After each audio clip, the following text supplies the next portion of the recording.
I'm going to be only reading LGBTQ plus books for the entire week. I'm going to DNF boyfriend material. There is something between the two of them. For some reason, nostalgia is coming to mind.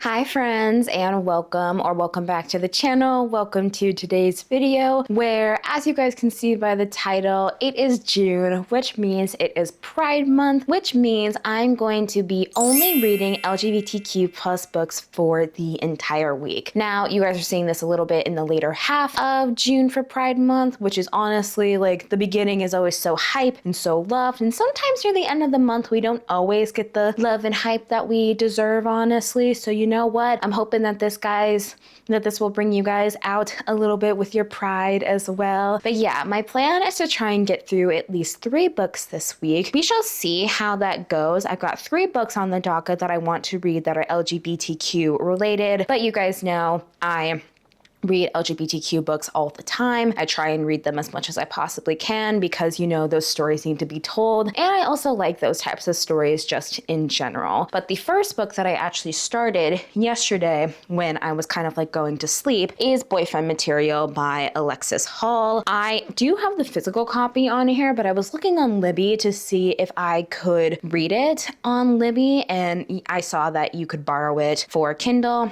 So I picked up the Kindle version and I started reading it. I'm gonna look on here to see how far I got into it. I'm 5% into the book. I'm on chapter 3. Like I said, I legitimately just started this book, so I literally don't have anything that I can really give you or just anything like that in general, honestly. My plan for today is to get the majority done through my video that I'm supposed to be editing to get up tomorrow, which is the Can I Finish My May TBR in Blank Days, which you guys will be able to see that already, you know. And also apologies in advance since that video is so short, but you know what? Life happens, life gets in the way, you know. And just a little bit about Boyfriend Material. From what I remember about this, I literally have the book over there and I see it, I'm looking at it, but not gonna lie, I am a little bit too lazy to go out of frame and grab it. So we're just gonna look on Goodreads and I will give you the synopsis from there because I feel like I can't really give a good synopsis because I'm only 5% in. So according to Goodreads, this says, Luke O'Donnell is tangentially and reluctantly famous. His rock star parents split when he was young, and the father he's never met spent the next 20 years cruising in and out of rehab. Now that his dad's making a comeback, Luke's back in the public eye, and one compromising photo is enough to ruin everything. To clean up his image, Luke has to find a nice, normal relationship, and Oliver Blackwood is as nice and normal as they come. He's a Bannister, an ethical vegetarian, and he's never inspired a moment of scandal in his life. In other words, perfect boyfriend material. Unfortunately, apart from being gay, single, and really, really in need of a date for a big event, Luke and Oliver have nothing in common. So they strike a deal to be a public-friendly fake boyfriends until the dust has settled. Then they go their separate ways and pretend it never happened. But the thing about fake dating is that it can feel a lot like real dating. And that's when you get used to someone, start falling for them. Don't ever want to let them go. So yeah, that's what that book is about. It's been on my TBR for a little bit. I can't remember how long it's been on my TBR, but it's something that I have been wanting to read for a hot minute. Like I said, I'm only 5% in, but there was something yesterday when I was reading and I was like, okay, we shall see how that goes. You know, just something about the writing, I was just like, but I do need to get a little bit farther in, and I think I'm going to check in with you guys when I get a little bit halfway into it. Like I said, I'm going to edit a little bit of my YouTube video, and then probably later tonight I will start reading a little bit more of Boyfriend Material because one, I want to, and I didn't get too far into it because I was also kind of going in and out of like haziness of sleep because I was just so tired yesterday. But you know what? It is a-okay. But that is the first book that we are going to be reading for today, which is Boyfriend Material by Alexis Hall. And I will see you guys in my halfway check-in, or specifically a check-in where I feel like I've gotten enough in to where I can kind of give you what I'm thinking about the book pretty much.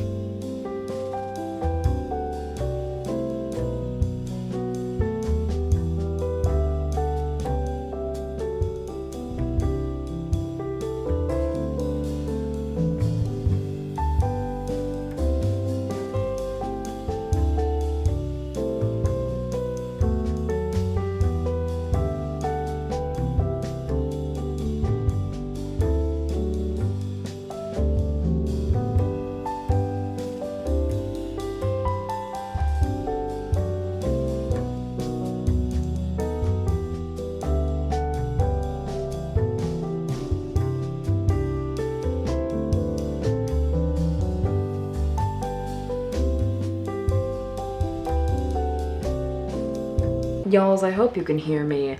I am only 11% into Boyfriend Material, and I'm not feeling it. Personally, I'm gonna read a little bit of it when I'm upstairs in my bed without the camera in my face. And we shall see how far I get before I decide if I'm going to stick through this or move on to the next book that I plan to read for this vlog. Okay, friends, so you know how I said I would come back to you guys after I have made it halfway into Boyfriend Material? Well, I'm not even halfway. I am 11% in, and I'm getting the ick.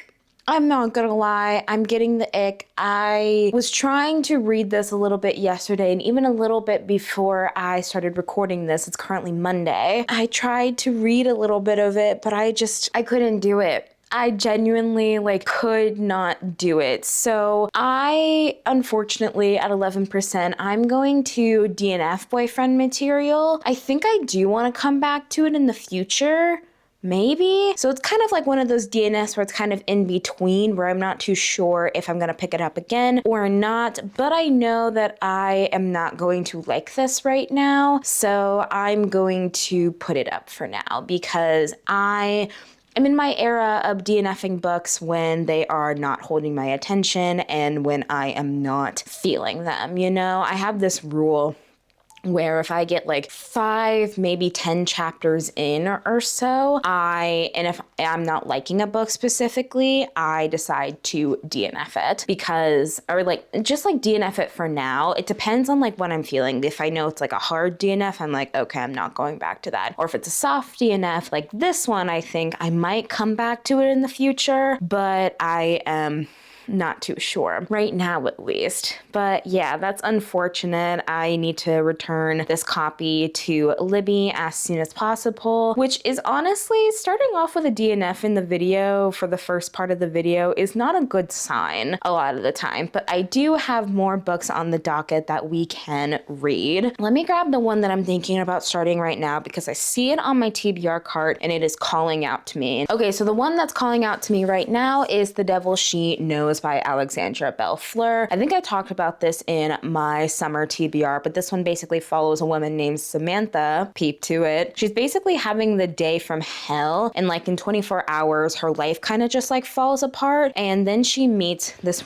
woman in here named Daphne, and she claims to be a devil, but she doesn't typically look like a devil, and she strikes a deal with Samantha, and Samantha can basically get these 6 wishes to kind of get her life back on track and to win her ex back. And the only thing about it is that Samantha has to give Daphne her soul, but apparently there is a loophole in the contract where Samantha is planning on using it, and Daphne is trying to use it as her own gain to try and get off her own devilish deal because she's trying to collect her 1,000 soul so that she can finally get out of her stuff, and you just kind of follow from there. I've read Alexandra Bellefleur in the past, and I liked Playing for Keeps by Alexandra Bellefleur. I have it down there somewhere, and I think I do want to read a little bit more of her books books because I think her writing style is very funny. I've heard kind of iffy things about this on Goodreads, but I've also seen like lots of good things. Like specifically the person that I saw reading this when like it came out like last year, I think, was Ellen Catherine. She got like a copy, like a advanced reader's copy, and she really, really loved it. And I am thinking like, this could be a good little thing. It's also like fairly short. I'm thinking about maybe audiobooking it depending on when I'm at work as well too. For boyfriend material, I was gonna try the audiobook, but then I decided that I did not like the narrator very much for that one. So that was a further case of just like putting the book back for now. But I think later tonight I'm going to try reading a little bit of The Devil She Knows by Alexandria Bellefleur, and hopefully this one goes a little bit better than boyfriend material.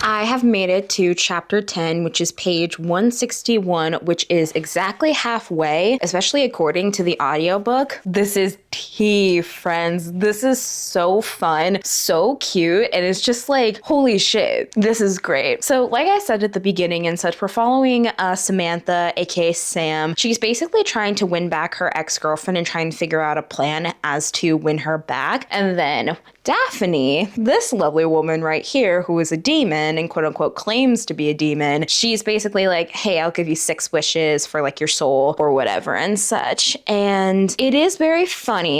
It's kind of silly goofy, but with what like they are talking about within this book, it makes like a lot of sense as to why it's taking this direction, because I can't really tell you too much about like what's going on between the two of them right now, because it would kind of spoil a little bit of the plot. And plus this is a fairly tiny book, and I think I might be able to get done with it today. We shall see, because of how short it is, but also for what exactly is going on with this and what Sam is learning about her ex-girlfriend Hannah, and learning a little bit more as she makes these wishes, learning a little bit more about their relationship, and just basically about like just something that I personally don't condone with like relationships. Nothing's happened between Sam and Daphne quite yet, but you can kind of tell that there is something between the two of them. They're not talking about it, which honestly makes sense for the two of them, you know. But like I said, I'm like 50% into it. I'm really liking it. The audiobook is going very quickly. The audiobook is so fun. I love the narrator who's for the audiobook. Where is my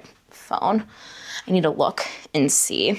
Also, apologies. I kind of have like a headache going on, so if I feel kind of like look like I'm all over the place, and that's because I'm trying not to talk too loud so that I don't agitate my headache even more. But the narrator of this is Ellie Gosage, I think is how you pronounce her last name. But it is one of those like things where it's like magical realism in a way, but I don't think it's magical realism because, you know, like not a lot of people know about demons in this world. And it's one of those things where if I keep going at the rate that I've been listening and such, I will more than likely finish this today. And then I can move on to the next one that we're doing for the vlog as well. And with this one, it's just one of those things where it's like, oh my God, this is like so funny. It's so like witty. This writing, I will say, will probably not be for everybody, but it is one of those things where I can see it being like a 4.5, maybe even a 5-star, but we shall see. I think I'm going to go back in a little bit more and read a little bit more of The Devil She Knows, and maybe I will record a little bit of it tonight, but I am and kind of moving away from like the like halfway check-in and such, I have got a headache, like specifically like on this side of my face. Like this side of my face just feels not good. My stomach is not feeling the greatest either. I've just kind of been chilling while listening to the audiobook because I literally feel like I cannot do anything. Of course, I take care of my doggy and such. She's upstairs currently right now, but like I just literally cannot do anything because I just do not feel very good. And it's because it is a couple of days leading up to my period. Like, I haven't even gotten Friday's video completely rough cutted. I don't have the thumbnail. I don't have a lot of stuff for that ready. And you guys should see it by now at least. But there's just something about today, and especially with like just things in general where I'm just like, oh, I'm living on a prayer, honestly. I'm taking it easy. And one of the things that's going to help me take it easy is listening to this book and just kind of chilling and just like, you know, like having a good thing with that. And like I said, it's short. I think it's less than 330 pages. I actually don't know how many pages there are in here. I'm going to try not to spoil myself here. Okay, there's 322 pages in this book. So yeah, like I said, very short, 50% in, and I will probably do a time lapse with you guys of potentially finishing The Devil She Knows by Alexandra Bellefleur, or you guys will see my final thoughts after this. So yeah, I'll see you guys with my final thoughts and my final rating.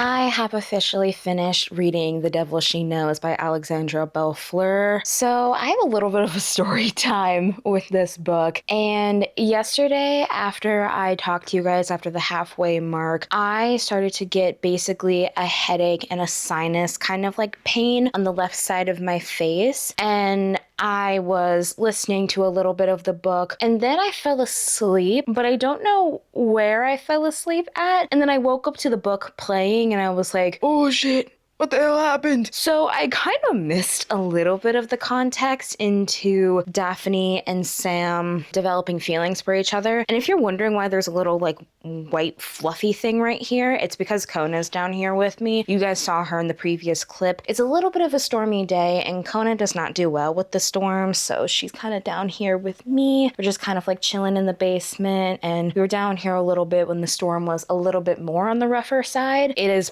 more than likely going to get rough again because we're getting hit with a lot of stuff right now, you know? But right now, she's chilling with me. She's chilling like a villain. Just lovey-dovey and things like that. But anyways, back to the thing. I missed a little bit of the context of this book when I was kind of like half awake, half asleep type of vibe, but I still enjoyed it. I really did enjoy it. I thought it was sweet. I thought it was funny. This is obviously not everybody's cup of tea, but it just worked for me kind of in the moment, and it just worked just in general.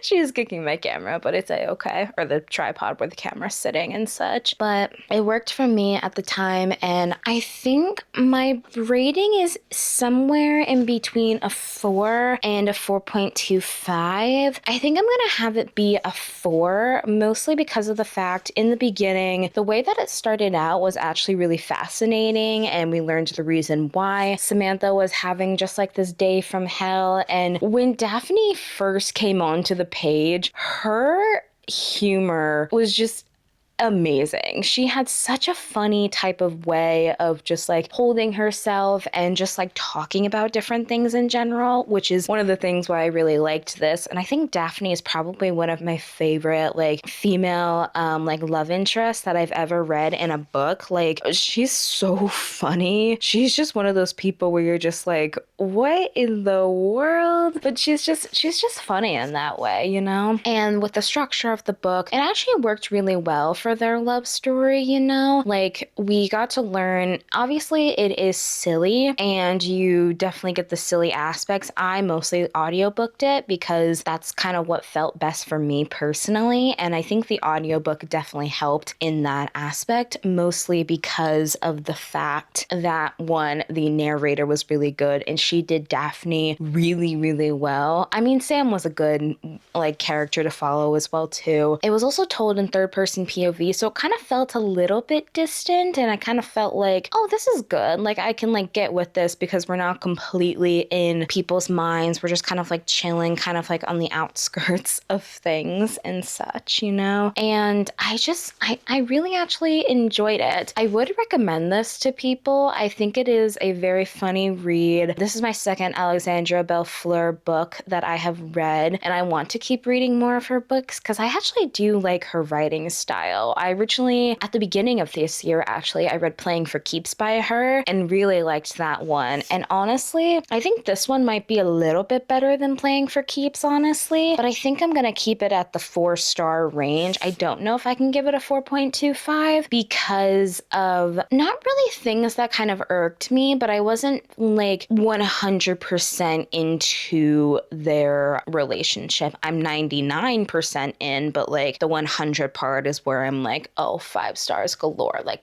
wonderful, fabulous, you know? But yeah, I really, really enjoyed this. Like I said, if you like kind of like funny type of like witty humor and such, I think you would like this. And honestly, listening to this on audio was actually really, really good and really, really funny. It actually made the humor so much better in my opinion. I don't know why, it just did. But yeah, this one's going to be a 4 stars. And then the next one that I plan to pick up in this video is If We Were a Movie by Zakiya and Jamal. I think I talked about this in my summer TBR and such, but this one basically follows this woman, this girl named Rochelle, parentheses, the Shell Coleman. She's basically laser focused on becoming valedictorian, getting into her dream college, and taking down her only academic competition, Amira Rodriguez, but she sees that like her college application is lacking a job, so she decides to get a job at a Black-owned theater in their local town, and then she finds out Amira works there and is also her boss. Then Rochelle kind of feels like being with Amira is like its own type of horror film, but then the two grow closer, and then they kind of like, I'm guessing, fall in love with each other. I believe it is going to be a young adult, so I'm really intrigued about this. I might start this a little bit later today. I might listen to the audiobook, but I might have it on Kindle Unlimited because I looked to see if it was on Kindle Unlimited, and it was actually. Yeah, I'm excited, honestly. We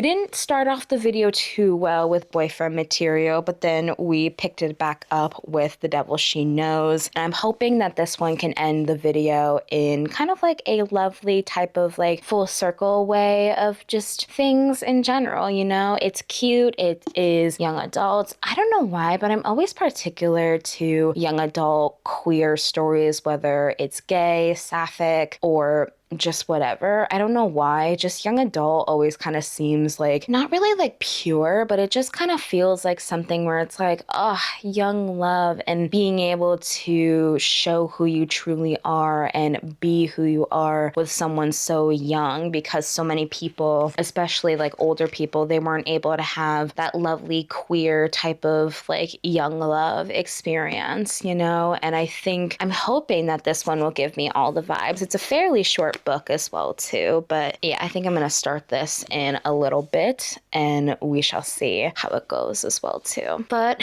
I'm gonna stop talking because Lord knows you guys are already tired of me talking, but I'm going to go start If We Were a Movie by Zakiya and Jamal.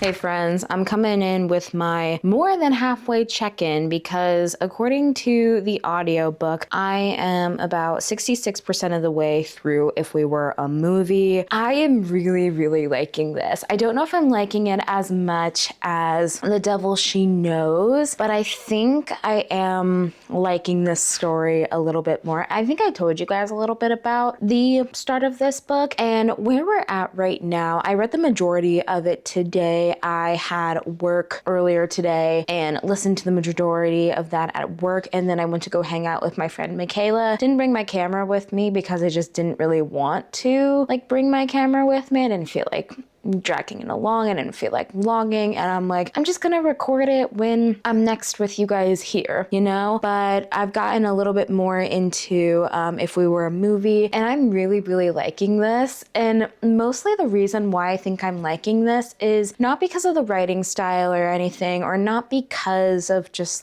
one thing in particular. Oh, no, actually it is one thing in particular, but for some reason, nostalgia is coming to mind. Like you guys know, I've been writing my debut novel that is young adult, childhood friends to strangers to friends again to lovers type of situation, you know? And I have kind of been in a little bit of a rut, but I'm coming out of it slowly but surely. I am coming out of that rut, but I feel like I needed to read another young adult because I've been reading so many adult things, and I think I just needed to kind of ground myself back into this young love type of situation. And I will say the writing's not the best thing in the entire world. You can tell that it is very much made for younger people and younger generations and such. It is definitely made for upper high schoolers, you know? There's a little bit of cussing in this, so it's definitely high school age, I would say, is what you probably want to read with this, you know? But it gave me kind of that sense of just young love nostalgia and high school love, and you see a lot of different couples. We're not just following Amira and Rochelle, we're following their friends and figuring out exactly what they want for each other, you know? And we've gotten to the part where they have kind of confessed their feelings for each other. Specifically, they have not said much. They've just kissed, really, and they know that they like each other. They just haven't actually said the words yet, you know? And I think it is definitely one of those things where if I could finish this in a day, I would. It is currently 9:35 right now though, and maybe I will read a little bit of it, but more than likely I will sleep tonight because I just know I need to sleep, and maybe more than likely I will finish this with you guys tomorrow. And honestly, this is more than likely going to be the last book of the video, mostly because of the fact I don't have anything else that I really want to read right now. And also tomorrow is going to be the last day of me filming this video, which is going to be Saturday. But anyways, I am loving the nostalgic vibe. I'm loving the representation of sapphic romance. I'm loving the representation of just the Black community as well too. And I think this is something that I needed as well, because both of the main characters are Black. Rochelle is very much on the Blackish side of things, while Amira is Afro Mexican and Afro Black pretty much, you know? She's Afro-Caribbean type of vibes, you know? And also seeing just seeing representation, especially for something like this. This is such a good representation for younger girls who are Black and feel that they don't see themselves, especially Black young queer women, whether they identify as a lesbian or bisexual or just asexual or whatever. Honestly, they will have a little bit of a representation within this book, and I'm loving that, you know? Plus, I'm also finding myself a lot more drawn into this book than I am with The Devil She Knows, so this might be a higher rating, honestly. I don't know. I'm thinking somewhere between a 4 and a 4.5 because I am genuinely enjoying this story. I'm genuinely enjoying the characters. I'm loving the dynamic. Like I said, it feels that I'm reading reading about like high school friends and such who are going through their first love and their first experience. They're 16, 17-year-olds, and it's kind of bringing me back to when I was 16 and 17 because I was a bumbling idiot like a lot of these people were. I'm 22, which was like, feels like eons ago. But anyways, that's all to say that I am loving If We Were a Movie, and I'm so glad I decided to pick it up because it's been staring at me and I haven't had it on my TBR for very long, but something was telling me that I needed to read it during this one. And I'm not gonna lie, we're having a much better time than we did with last year's video, which I will link that in the description down below, because this is something that I want to do pretty much every single year going forward with my channel. Is I want to give these books the light that they deserve and give them the chance that they deserve, and also just like learning more about the queer community and queer culture, and also giving people the representation that they deserve and that they need as well too, you know. And I'm loving this story. And I believe according to my audiobook, I have like 2 hours and 32 minutes left. More than likely I will be able to get it done tomorrow. I have about, I don't know how many chapters I have left. I have 13 chapters left. What am I saying? But anyways, I have 13 chapters left of If We Were a Movie, and I'm going to take you guys along with me tomorrow, more than likely, so that you guys can come with me as I finish the book, because I'm really liking this. I'm loving this story. I've mostly been reading it on my Kindle because it's on Kindle Unlimited, and also it's easier for me to take it upstairs and go read in my bed as well too, and just easier for me to like travel with as well. Even though I do have the physical copy just like right over there, I've been mostly keeping track in my Kindle. But I feel like I'm talking for a long time, but I will take you guys along with me when I am finishing If We Were a Movie, and then I'm gonna come back with my final thoughts on this book.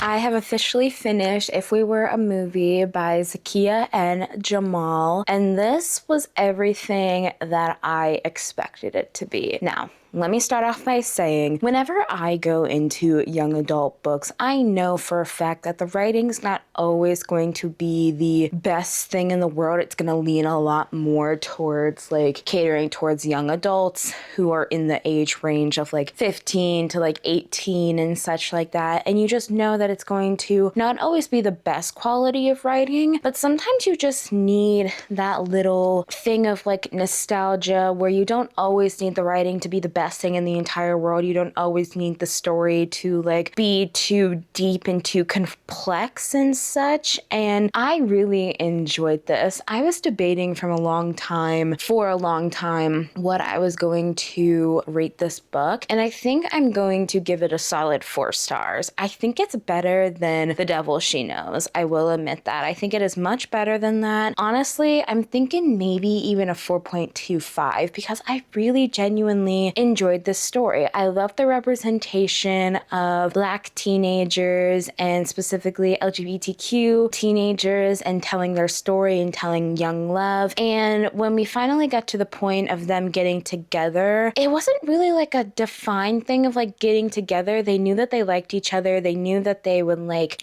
click with each other. And then when the like not really third act breakup, I would say, I would more call like a third act conflict, kind of pushed them away from each other, and then they came back to each other. They just needed that little tiny like break to kind of figure out what they wanted from each other. It made a whole lot of sense compared to like what like a third act breakup could mean for like an adult like romance, you know. Like this one, it made sense why it was so short, why it kind of happened like maybe at like the 85-90% of the book, but I didn't mind that personally. It made a whole lot of sense for the structure of the book and where we were at with the book in general, and I liked it personally. It was one of those cute little things where I could just kind of like take my age kind of out of the equation, take my quote unquote expectations that I have for older adult books and kind of like go into a little bit of nostalgia. Like I'm 22, I'm no longer the age of these kids, but I think if I did read this when I was younger, it probably would have just like pushed me to come out of my shell a little bit more, because one of the main things they talk about is Rochelle is very much one of those people where she's like has one goal in mind, and specifically where she thinks that she doesn't need a lot of people around her. And then when she starts working at the movie theater, she starts making friends with people that she would not have expected. And they all kind of became like a little like found family situation. And I love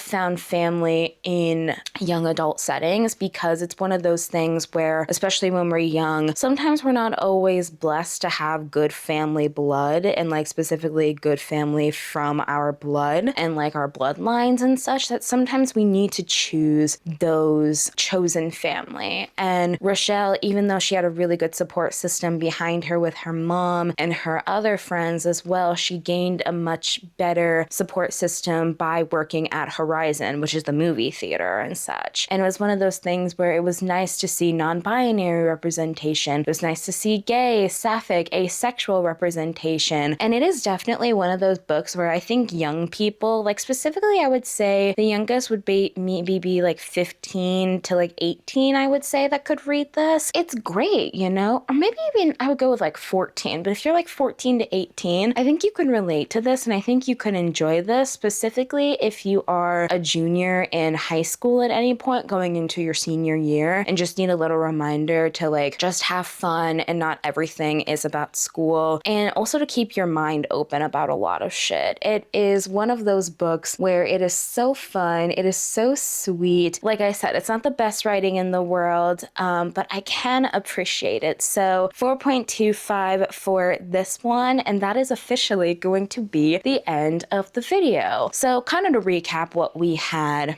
in this video is we started out with boyfriend material and we DNF'd that 11% in, which is very unfortunate because I really tried to like it, but it was just the writing kind of took me out of it. I was just like, no, I'm not in the mood for this right now. And then we had The Devil She Knows by Alexandra Bellefleur. That one was good. That one's just a regular 4 stars. I think I'm going to keep it at that because even though I did enjoy it, I don't think I enjoyed it as much as if we were a movie. And with The Devil She Knows, that one was very funny, very witty, very much not really along the same lines of humor as boyfriend material. The humor was just a lot better in that one, and it was a lot more geared towards like older generations, where like boyfriend material was maybe kind of geared towards like a younger generation in a way, you know? And then of course, If We Were a Movie, I just spilled about that one, 4.25. So If We Were a Movie definitely wins overall of the 3 books that we read this week. Technically 2 books that we read and 1 book that we DNF'd. But you know what? It's okay. I still read only LGBTQ books for the week, and I really loved this video. If you guys want me to do it again, please let me know, because this is one of my favorite videos to do. And